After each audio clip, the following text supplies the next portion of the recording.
10 years have elapsed since the adoption of the Addis Ababa Action Agenda on Financing of Development, and equally a decade since the adoption of the Agenda for Sustainable Development till 2030. During that time, the world has been facing unprecedented challenges that have significantly slowed down and curtailed the achievement of our collective global goals and ambitions. And I'll change something in my smartly done speeches because the other people did it.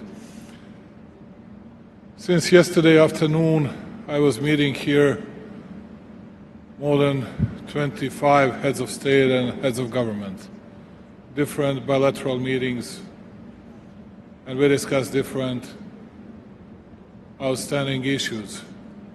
And literally, with none of them, I've been discussing SDGs. Neither them, neither myself were showing big interest in sustainable development goals.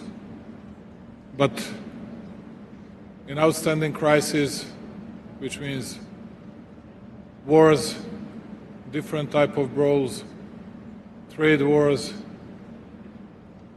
and problems that we are facing short and mid-term. Why I'm saying this? I'm saying this because I believe that being present at least in 5-6 conferences on climate changes, SDGs, everything else, we have always been coping with the very strategic issues, but actually we have never reached results we wanted to. We are facing thousands of different problems, short and mid-term, which we are not able to resolve. Before starting resolving these bigger issues, strategic issues, we need to show our capability in solving this. Today we believe much bigger, but it should be at least less important. That is what we try to discuss today. On the other hand, even putting aside all the wars, volatility, and uncertainty in today's world, we are facing unprecedented trade war between the continents, superpowers, different countries, different regions, different continents. It hasn't been the case, let's say, when we were discussing the same issue in Glasgow, in some other, Abu Dhabi, some other places all over the world. And now we have another issue. When I try to explain to my people in my country, okay, even 50 years ago,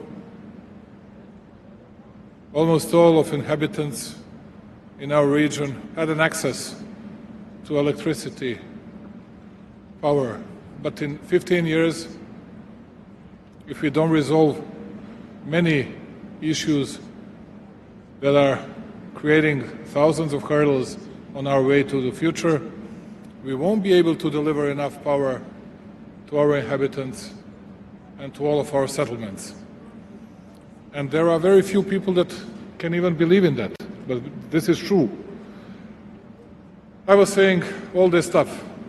I know that Emmanuel Macron is coming after me. I'll have a bilateral meeting with him in half an hour, but my question and my big plea for him and for all the other big leaders here is that we need to do whatever we can in our attempts to resolving as soon as possible all the outstanding issues. If we don't do it as soon as possible, we're going to face much bigger and much more terrible crises than we are facing today. And I'm saying this not only on behalf of Serbia or Serbian people, I'm saying that on behalf of many countries, many nations in South America, Caribbean, Africa, and the other continents. And sorry that I took 10 seconds more than it was allowed.